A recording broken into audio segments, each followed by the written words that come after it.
The words of sympathy and comfort from complete strangers has, in their own words, been a godsend to Jenny and Trevor Hicks. Letters and cards still arrive by the sackload from all over the world, and even the most obscurely written address has found its way to their Middlesex home. And for Trevor, only this morning, one sentence from one letter he opened summed up the goodwill. He says, "I've enclosed a tribute of my own, which I really want you to have. This disc means a great deal to me, but there's nothing more I'd like more than for you to have it as a constant reminder that your daughters will never walk alone." The girls, 19-year-old Sarah, a chemistry student at Liverpool University, and 15-year-old Vicky were passionate football fans. They went together behind the goal at Hillsborough to be with friends, leaving Mum and Dad in different parts of the ground. Whenever the family was together, one main talking point was always Liverpool Football Club. Jenny and Trevor, in trying to put their lives back together, are both determined that their personal tragedy must never happen again. With fences still up at many grounds, they fear it could. I think it could, yes.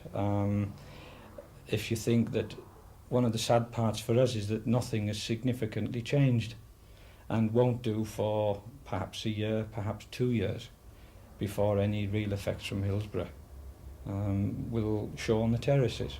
If everyone could just change their attitude and consider, I mean, you take us, we're a typical football supporting family.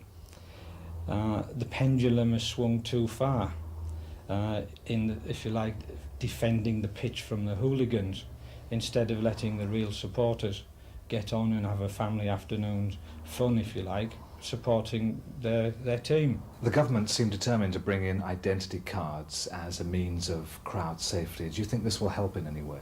I know a little about access control systems from a job I was in before, and even if we have super duper computers, just imagine what would have happened if the computer had broken down at 2:45 on Saturday. You'd have had 20,000 people pretty angry trying to see a game that they've travelled many hundreds of miles. Remember, lots of people travel. Similarly, there's the human rights, if you like.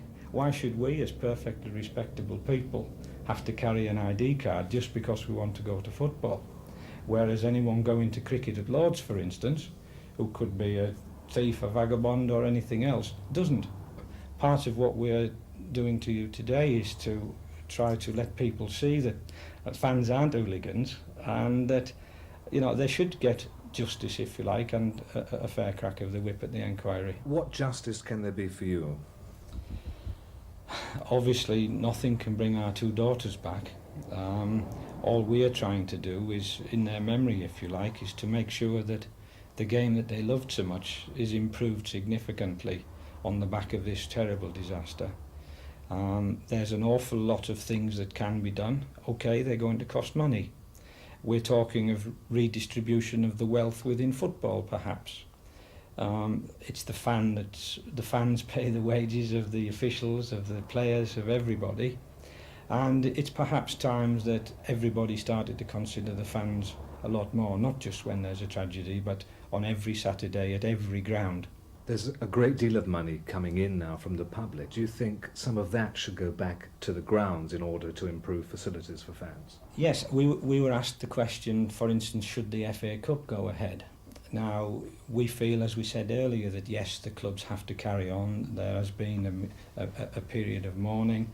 They now have to go and support the bereaved and the dead on the pitch.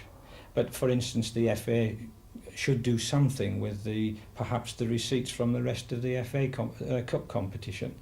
And we would be delighted if some of that could be put back into ground safety, for instance. You're both very calm and you're not showing any anger, but you must have gone through hell to get to this stage. I'm extremely angry. We're angry, we're distressed, we are lots of things. This is one of our ways of coping with it, if you like. But it was totally preventable. This is the point. It was so preventable with a little forethought. Yes.